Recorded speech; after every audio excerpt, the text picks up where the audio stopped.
আসসালামু আলাইকুম ওরহমতুল্লাহি ওবরকাত।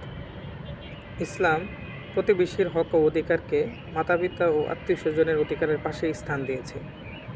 সূরা নিসার ৩৬ নম্বর আয়াতে আল্লাহ তাআলা ইরশাদ করেন, ওয়া'বুদুল্লাহ ওয়ালা তুশরিকু বিহি শাইআ ওয়া বিল ওয়ালিদাইনি ইহসানা ওয়া বিযিল কুরবা ওয়াল ইয়াতামা ওয়াল মাসাকিন ওয়াল জারি যিল কুরবা ওয়াল জারিল জুনুব والصاحب بالجنب وابن السبيل وما ملكت أيمانكم إن الله لا يحب من كان مختالا فخورا। আর তোমরা আল্লাহ তাআলার ইবাদত করো এবং তার সাথে কারো শরীক করিও না।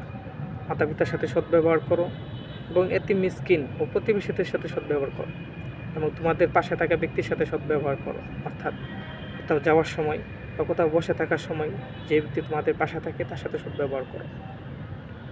পথচারী মুসাফিরের সাথে সদ্ব্যবহার করো এবং তোমাদের অধীনে কর্মরত কর্মচারীর সাথে সদ্ব্যবহার করো।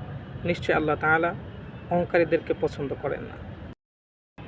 এবং বুখারী শরীফের হাদিসে বর্ণিত হয়েছে, আন্না নবী সাল্লাল্লাহু আলাইহি ওয়াসাল্লাম قال মান কানা ইউমিনু বিল্লাহি ওয়াল ইয়াউমিল আখির ফালইউকরিম জারাহু। অর্থাৎ যে ব্যক্তি আল্লাহ তাআলাকে বিশ্বাস করে এবং পরকালকে বিশ্বাস করে সে যেন তার প্রতিবেশীকে সম্মান করে।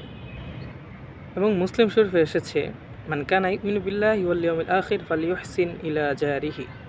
অর্থাৎ যে ব্যক্তি আল্লাহ তাআলাকে বিশ্বাস করে এবং পরকালকে বিশ্বাস করে সে যেন তার প্রতিবেশীর সাথে সদ্ব্যবহার করে। মুসলিম শরীফে আরেকটি হাদিসে বর্ণিত হয়েছে যে আন্না নবী সাল্লাল্লাহু আলাইহি ওয়াসাল্লাম قال মান কানা ইউমিনু বিল্লাহি ওয়াল ইয়াউমিল আখির ফালা ইউযি জারাহু। অর্থাৎ যে ব্যক্তি আল্লাহ তাআলাকে বিশ্বাস করে এবং পরকালকে বিশ্বাস করে সে যেন তার প্রতিবেশীকে কষ্ট না দেয়। মুসলিম শরীফের আরেকটি হাদিসে বর্ণিত হয়েছে যে আন্না নবী সাল্লাল্লাহু আলাইহি ওয়াসাল্লাম قال লা ইয়াদখুলুল জান্নাতা মান লা ইয়ামানু জারুহু বাওয়াইকাহু। অর্থাৎ ওই ব্যক্তি জান্নাতে প্রবেশ করবে না যার প্রতিবেশী তার অত্যাচার থেকে নিরাপদ নয়।